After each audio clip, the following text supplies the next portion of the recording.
शरद पवार आणि संजय राऊत एकाच मंचावर येणार आहेत। दिल्लीमध्ये पुस्तक प्रकाशन सोहळ्याला पवार आणि राऊत एकत्र येणार आहेत। पवारांवरील टीकेनंतर राऊत पवारांसोबत एकाच मंचावर येतील।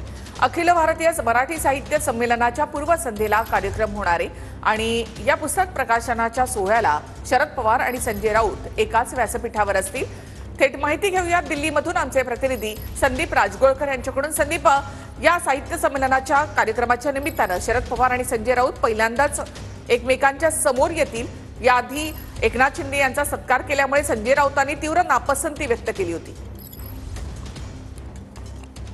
उद्या संध्याकाळी खरं तर हा देखील कार्यक्रम होणार आहे। दैनिक सामनाचे दिल्लीचे पत्रकार आहेत निलेश कुलकर्णी, त्यांचं संसद भवन ते सेंट्रल विस्टा या पुस्तकाचं प्रकाशन या सगळ्या मान्यवरांच्या उपस्थितीमध्ये होणार आहे। शिवराज पाटील चाकूरकर देखील या कार्यक्रमाला उपस्थित असणार आहेत। मात्र शरद पवार यांनी एकनाथ शिंदे यांचं कौतुक केल्यानंतर संजय राऊत यांनी जोरदार टीका पवारांवर केली होती।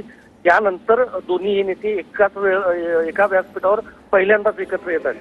दुसरं महत्त्वाचं म्हणजे महाराष्ट्र सदनातल्या ज्या हॉलमध्ये पवारांनी शिंदेचं कौतुक केलेलं त्याच हॉलमध्ये उद्या या कार्यक्रमाचं आयोजन करण्यात आलेलं आहे। त्या संध्याकाळी 6 वाजता हा कार्यक्रम होणार आहे। त्यामुळे भाषणामध्ये संजय राऊत नेमकं काय बोलतात आणि शरद पवार काय नेमकं बोलतात हे बघावं लागेल। आणि परवा दिवशीपासून खरं तर अखिल भारतीय मराठी साहित्य संमेलन दिल्लीत सुरू होणार आहे, आपल्याला माहित आहे।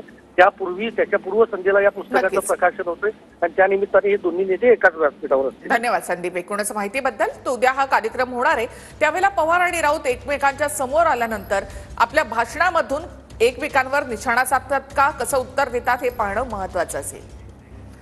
चंद्रशेखर